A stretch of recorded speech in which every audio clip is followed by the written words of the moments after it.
Hello दोस्तों, अनेक रंगों की दास्तान पेश करते हैं नया विवाह पार्ट 4। आशा ने तुरंत हाथ मुंह धोया और बड़े प्रसन्न मन से लाला जी के साथ गमले देखने चली। इस समय उसकी छवि में प्रफुल्लता की रौनक थी। बातों में भी जैसे शक्कर घुली हुई थी। लाला जी का सारा खिसियानापन मिट गया। उसने गमलों को मुग्ध आंखों से देखा। उसने कहा, मैं इन गमलों से कोई गमला न जाने दूंगी। सब मेरे कमरे के सामने रखवाना। सब कितने सुंदर पौधे हैं। वाह, इनके हिंदी नाम भी मुझे बतला देना। लाला जी ने छेड़ा, सब गमले क्या करोगी, 10-5 पसंद कर लो, शेष में बाहर रखवा दूंगा। जी नहीं, मैं एक भी नहीं छोड़ूंगी, सब यहीं रखे जाएंगे। बड़ी लालचिन हो तुम। लालचिन ही सही, मैं आपको एक भी न दूंगी। 2-4 तो दे दो, इतनी मेहनत से लाया हूँ। जी नहीं, इनमें से एक भी ना मिलेगा। दूसरे दिन आशा ने अपने को आभूषणों से खूब सजाया। फिरोजी रंग की साड़ी पहनकर निकली। जब लाला जी की आंखों में ज्योति आ गई, समझे अवश्य ही उनके प्रेम का जादू कुछ कुछ चल रहा है। नहीं तो उनके बार बार आग्रह करने पर भी, बार बार याचना करने पर भी उसने कभी कोई आभूषण ना पहना था। कभी कभी मोतियों का हार गले में डाल लेती थी, वह भी ऊपरी मन से। आज वह आभूषणों से अलंकृत होकर फूली नहीं समाती। इतराई जाती है, मानो कहती है, देखो मैं कितनी सुंदर हूँ। पहले जो बंद कली थी, आज वह खिल गई थी। लाला जी पर घड़ों नशा चढ़ा हुआ था। वे चाहते थे उनके मित्र और बंधु वर्ग आकर इस सोने की रानी के दर्शनों से अपनी आंखें ठंडी करें। देखें वह कितनी सुखी, संतुष्ट और प्रसन्न है। जिन विद्रोहियों ने विवाह के समय तरह तरह की शंकाएं की थी, वे आंखें खोलकर देखें कि डंगामल कितना सुखी है। विश्वास, अनुराग और अनुभव ने चमत्कार किया है। उन्होंने प्रस्ताव किया, कहीं घूम आए, बड़ी मज़ेदार हवा चल रही है। आशा इस वक्त कैसे जा सकती थी? अभी उसे रसोई में जाना था। वहाँ से कहीं 12-1 बजे फुर्सत मिलेगी, फिर घर के दूसरे धंधे सिर पर सवार हो जाएंगे। सैर सपाटे के पीछे क्या घर चौपट कर दे।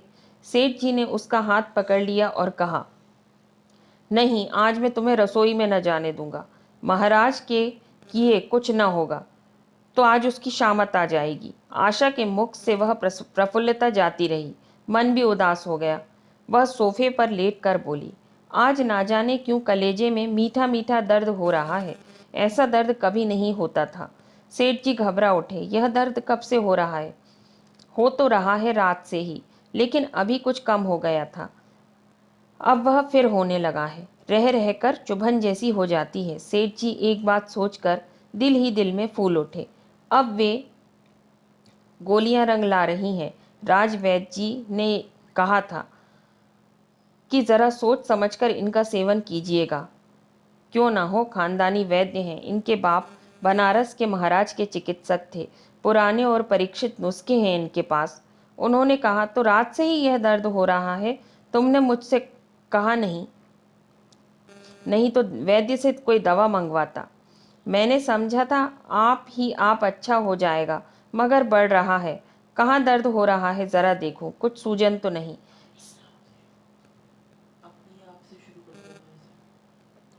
अपने आप से आप ही आप अच्छा हो जाएगा। अपने ही आप। मैंने समझा था आप ही आप अच्छा हो जाएगा, मगर बढ़ रहा है। कहाँ दर्द हो रहा है, जरा देखो, कुछ सूजन तो नहीं है? सेठ जी ने आशा के आंचल की तरफ हाथ बढ़ाया। आशा ने शर्माकर सिर झुका लिया। उसने कहा, तुम्हारी शरारत मुझे अच्छी नहीं लगती। मैं अपनी जान से मरती हूँ, तुम्हें हंसी सूझती है? जाकर कोई दवा ला दो। सेठ जी अपने पुंसत्व की यह डिप्लोमा पाकर उससे कहीं ज़्यादा प्रसन्न हुए, जितना राय बहादुरी पाकर होते।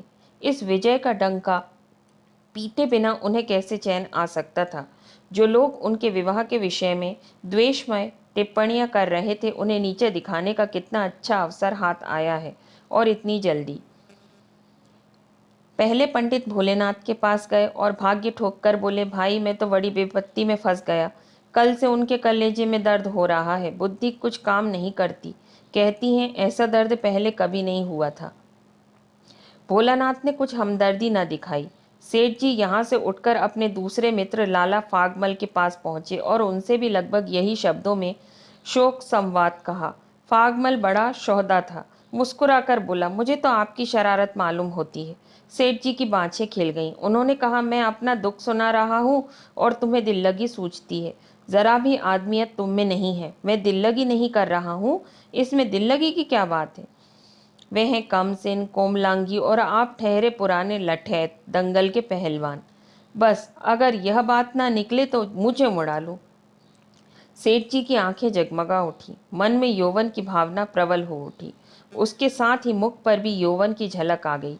छाती जैसे कुछ फैल गई। चलते समय उनके पग कुछ अधिक मजबूती से जमीन पर पड़ने लगे और सिर की टोपी भी ना जाने कैसे बांकी हो गई। आकृति से बांकपन की शान बरसने लगी। जुगल ने आशा को सिर से पांव तक जगमगाते देखकर कहा, बस बहू जी, आप इसी तरह पहने ओढ़े रहा करें। आज मैं आपको चूल्हे के पास ना आने दूंगा। आशा ने नयन बाण चलाकर कहा, क्यों? आज यह नया हुक्म क्यों? पहले तो तुमने कभी मना नहीं किया। आज बात दूसरी है। ज़रा सुनो क्या बात है। मैं डरता हूँ आप कहीं नाराज़ ना हो जाएं। नहीं नहीं, कहो, मैं नाराज़ नहीं होऊंगी। आज आप बहुत सुंदर लग रही हैं। लाला डंगामल ने असंख्य बार आशा के रूप और यौवन की प्रशंसा की थी, मगर उनकी प्रशंसा में उसे बनावट की गंध आती थी। वह शब्द उनके मुख से निकलकर कुछ ऐसे लगते थे जैसे कोई पंगु दौड़ने की चेष्टा कर रहा हो। जुगल के इन सीधे शब्दों में एक उन्माद था, नशा था, एक चोट थी। आशा की सारी देह प्रकंपित हो गई। तुम मुझे नज़र लगा दोगे जुगल? इस तरह क्यों घूरते हो? जब यहाँ से चला जाऊंगा तब आपकी बहुत याद आएगी। रसोई पकाकर तुम सारे दिन क्या किया करते हो? दिखाई नहीं देते। सरकार रहते हैं इसलिए नहीं आता। फिर अब मुझे जवाब मिल रहा है। देखिए भगवान कहाँ ले जाते हैं। आशा की मुख मुद्रा कठोर हो गई। उसने कहा, कौन तुम्हें जवाब देता है? सरकार ही तो कहते हैं तुझे निकाल दूंगा। अपना काम किए जाओ, कोई नहीं निकालेगा। अब तो तुम फुलके भी अच्छे बनाने लगे। सरकार है बड़े गुस्सेवर। 2-4 दिन में उनका मिजाज ठीक किए देती हूँ। आपके साथ चलते हैं तो आपके बाप से लगते हैं। तुम बड़े मुंहफट हो। खबरदार, जरा संभाल कर बात किया करो। किंतु अप्रसन्नता का यह झीना आवरण उसके मनोरहस्य को न छिपा सका। वह प्रकाश की भांति उसके अंदर से निकल पड़ता था। जुगल ने फिर उसी निर्भीकता से कहा, मेरा मुंह कोई बंद कर ले।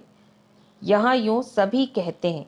मेरा ब्याह कोई 50 साल की बुढ़िया से कर दे तो मैं घर छोड़कर भाग जाऊं या खुद जहर खा लूं या उसे जहर देकर मार डालूं। फांसी ही तो होगी। आशा उस कृत्रिम क्रोध को कायम न रख सकी। जुगल ने उसकी हृदय वीणा के तारों पर मिज़राब की ऐसी चोट मारी थी कि उसके बहुत जब्त करने पर भी मन की व्यथा बाहर निकल आई। उसने कहा, भाग्य भी तो कोई वस्तु है। ऐसा भाग्य जाए भाड़ में। तुम्हारा ब्याह किसी बुढ़िया से ही करूंगी, देख लेना। तो मैं भी जहर खा लूंगा, देख लीजिएगा। क्यों? बुढ़िया तुम्हें जवान स्त्री से ज़्यादा प्यार करेगी, ज़्यादा सेवा करेगी, तुम्हें सीधे रास्ते पर रखेगी। यह सब माँ का काम है। बीवी जिस काम के लिए है उसी काम के लिए है। आखिर बीवी किस काम के लिए है? तभी मोटर की आवाज़ आई। ना जाने कैसे आशा का आंचल सिर से खिसक कर कंधों पर आ गया। उसने जल्दी से आंचल खींचकर सिर पर रख लिया और कहती हुई अपने कमरे की ओर लपकी, लाला जी जब भोजन करके चले जाएं तब आना। तो दोस्तों, अगर आपको हमारी कहानी पसंद आई हो तो इस वीडियो को लाइक करें, शेयर करें और हमारे चैनल को सब्सक्राइब करें। ऐसी इंटरेस्टिंग स्टोरीज़ के लिए हमारे चैनल पर बने रहें और प्लीज़ अपना सपोर्ट बनाए रखें। Stay tune. Thank you.